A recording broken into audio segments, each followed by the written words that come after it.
Hello, I'm Senior Member Joseph Penn with the 186th Composite Squadron Flight Simulation Program, and in this tutorial I'll be teaching you how to fly in the traffic pattern in the simulator of your choice, along with entering and exiting the traffic pattern. We're going to start in the Cessna 172 and take off at runway 20 at 4 Bravo 8, fly in the pattern, complete a touch and go, then exit the pattern and re-enter. Today's traffic pattern will be left-hand traffic out of runway 20. First, you're going to check that the parking brake is released. This can be done with the the trigger on your stick, or whatever keybinds used for brakes in Microsoft Flight Simulator, or a corresponding keybind in another simulator. Due to the fair weather today, no flaps will be used on takeoff. Landings will be done on flaps 30. Once the brake's released, start adding power in order to take off.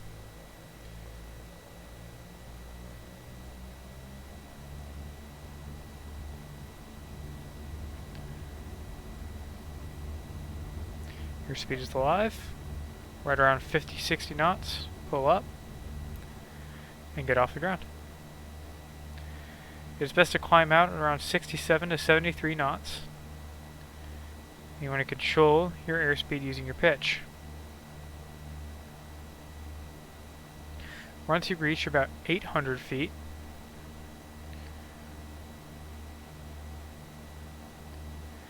you begin your left turn to continue in the pattern.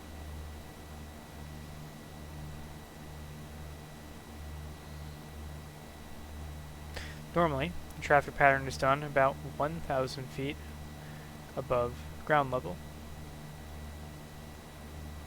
We are continuing on our climb out. 700, 800. Engage a 30-degree bank to the left.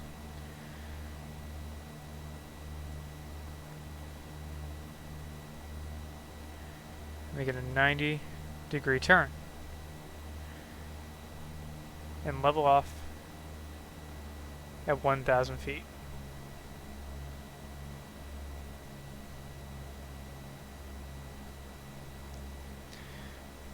The next step is to, once you have a good view of the airport, know where you are, make another left turn about half mile to a mile away from the field, and a 30-degree bank turn to turn downwind. But be careful to maintain your altitude. I've overshot mine, so I'm going to slow. I'm going to take out the throttle and slightly pitch over. Come out of the turn parallel to the runway.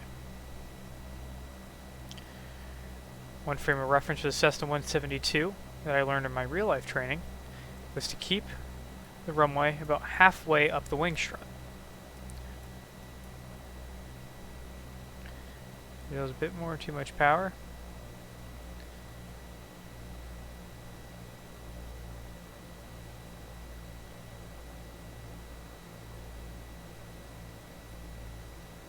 Normally I'd use around 1700 RPM. Still a bit high, so we need to correct that. We are now beamed to the numbers. What that means is you want to reduce power to around 1500 RPM and put in 1 notch of flaps.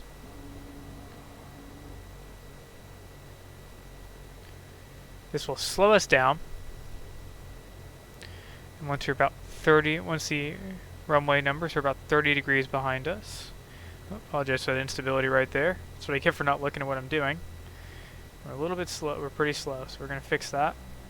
We're going to begin turning our base, which is another 30-degree bank turn.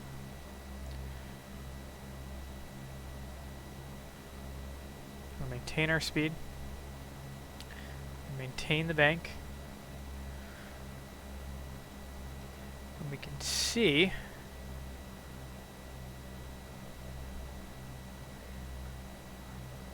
we're going to look for the field.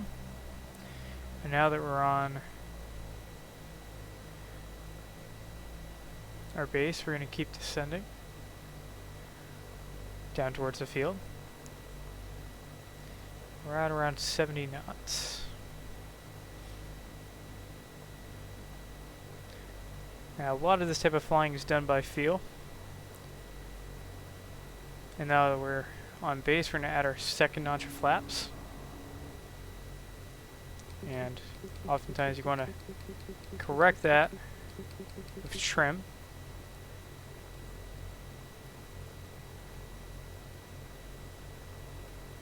To make the aircraft easier to fly. Pretty slow now, so we'll add a little bit more power and keep our nose down pitch for kind of constant descent rate down towards the runway. We're now nearing the runway and we will be turning final.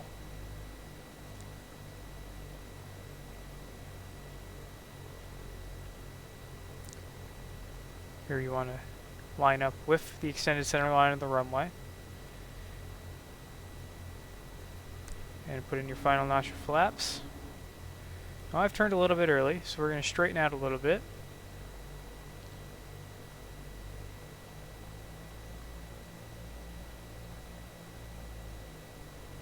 Then turn back in.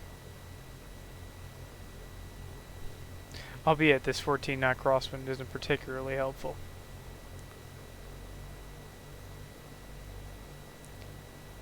It's not conditions you would normally be dealing with at this airport.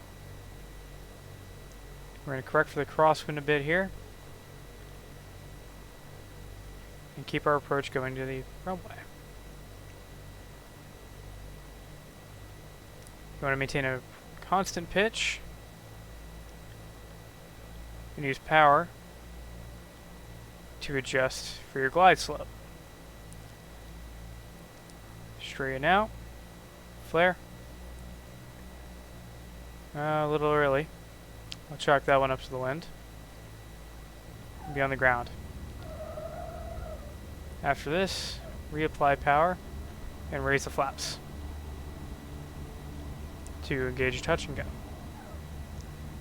Once you're up to speed, pull up off the ground and climb out.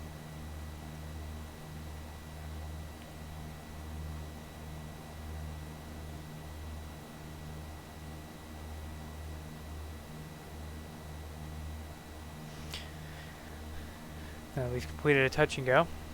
We're going to go and practice a pattern entry. You may exit the pattern any way you wish, as long as you're not obstructing other traffic. It'd be best on Unicom to call out where you are and where you're going. The first pattern entry that we'll be doing is a teardrop. So we'll turn away from the field and climb.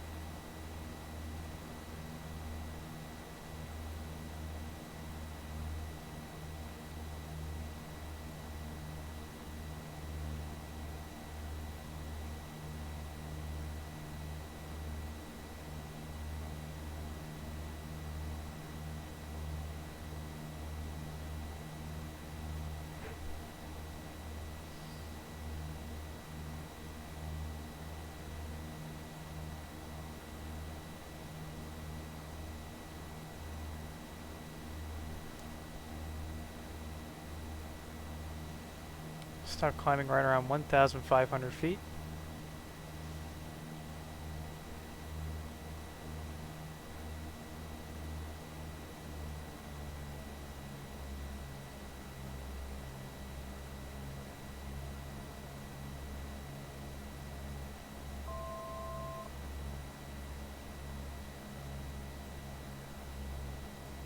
It's returning back towards the airport.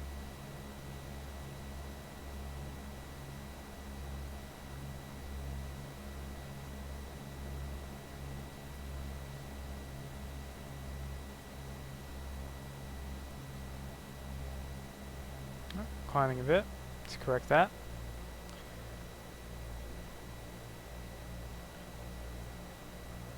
You can see we're on the wrong side of the pattern. So what we'll do is a maneuver called a teardrop entry. A teardrop entry is used to overfly the field and then enter on a 45-degree angle to the downwind. By doing this, it is an easy entry into the pattern and very smooth.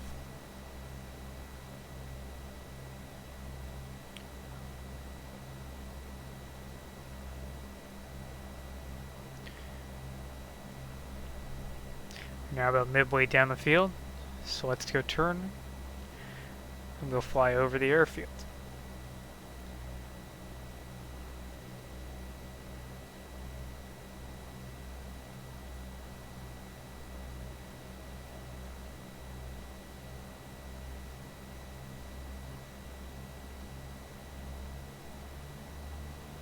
Lost a little altitude in that turn.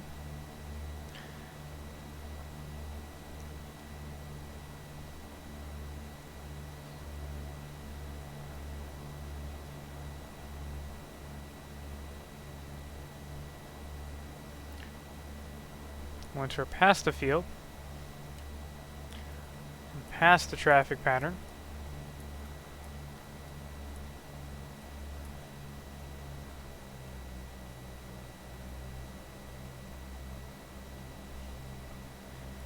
we'll begin our teardrop. We'll descend and turn to 1,000 feet.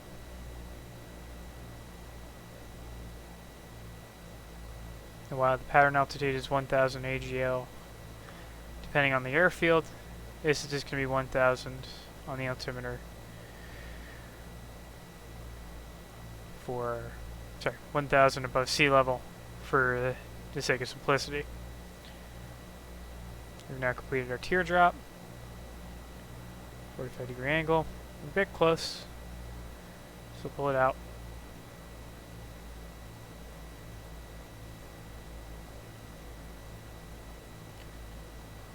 Now we'll extend our downwind and enter.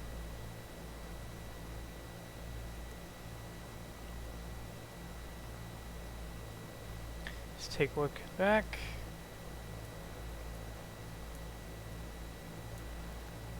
Alright, start taking out some power.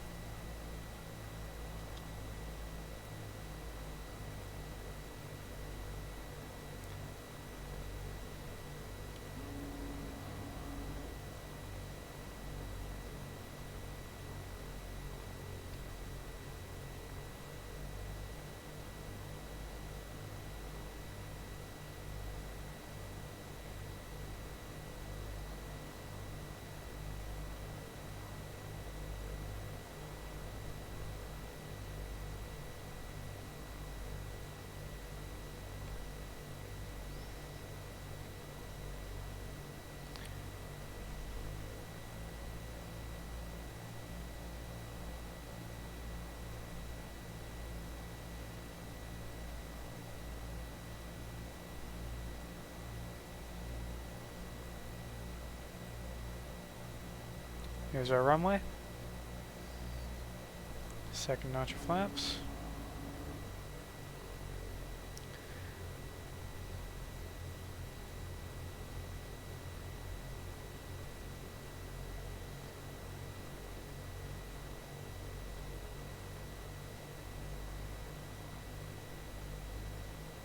A little bit slow, give some more power. And we'll start turning final. And use the final notch.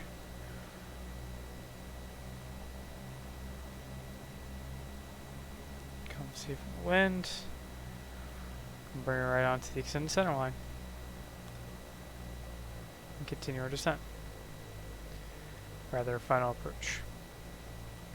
On final, it's best to pick a spot on the windscreen. Keep either the numbers or the touchdown zone markers centered.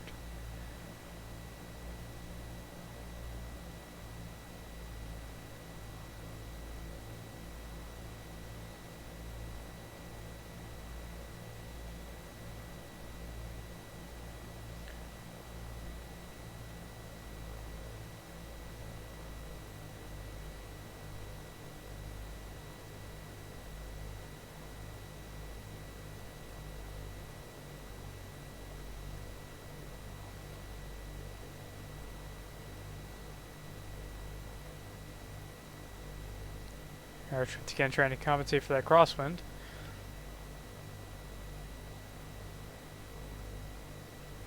And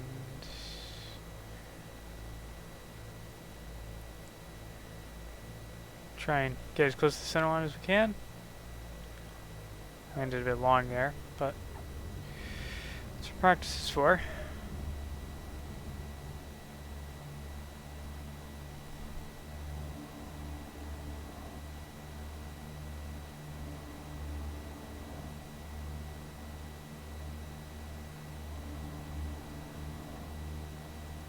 Next we'll practice a 45 entry, 5 degree to downwind entry. Your instructor should also be giving you materials, diagramming on a piece of paper how the traffic pattern works.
Here you are, right around 1,500 feet.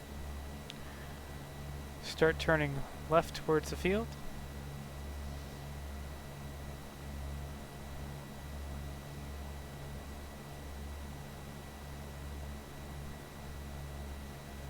Slow down a bit too. And we can see kind of where our traffic pattern was. We'll begin making a 45-degree turn towards the downwind. Sorry, turn towards 45 degrees from the downwind. It's a lot simpler than you'd think for this pattern entry. Our goal is to be at 1,000 feet when we enter the downwind.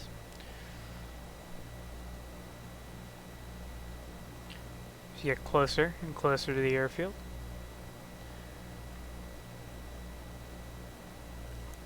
This is of course preferred to some other methods entering the pattern, and is a lot easier to complete than the teardrop. Since in a simulator you're very limited in how you can look around. Instead of just turning your head, you have to manipulate it with another control, and it's not usually as fast. Unless you're fancy and have a VR or track IR set up. Start making a right turn into the pattern. There we go, right around 1,000 feet.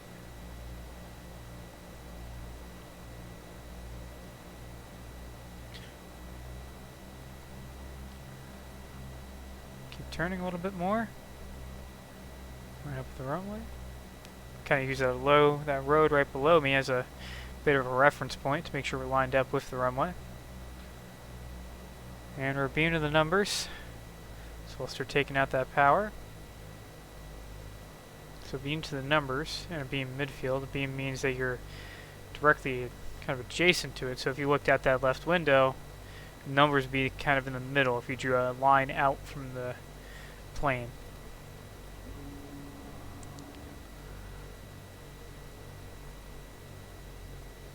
I think that would be the best way I could explain it. Around 30 to 45 degrees from the numbers.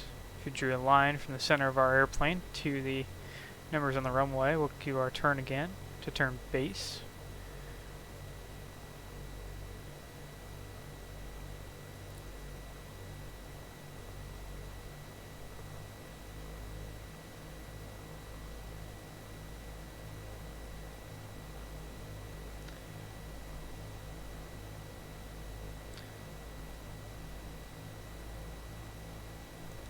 our second notch of flaps. Give some extra lift at these low speeds to get closer to the runway.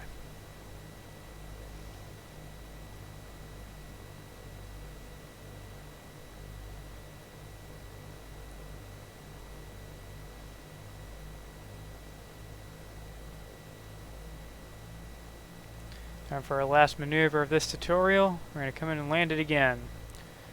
Putting our last notch of flaps in. And having to deal with this awful, awful wind once more. Whoa. No fun. Nobody wants that.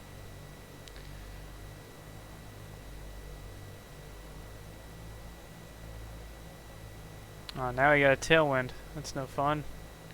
Always want to land into the wind rather than out of it. Well, they're still remaining pretty nasty here in terms of wind at Robertson Field, but we're close. And we'll put it on the ground. Take the power out. And we'll keep trying to struggle against that cross when you can see just how extended that windstalk was over there. Ooh, okay, bit rough. But I hope from this example you have a basic idea of how to operate in the pattern. In any airplane, let alone a Cessna. Thank you very much for watching, and if I feel dissatisfied with this tutorial, you'll never see this one again and I'll post another.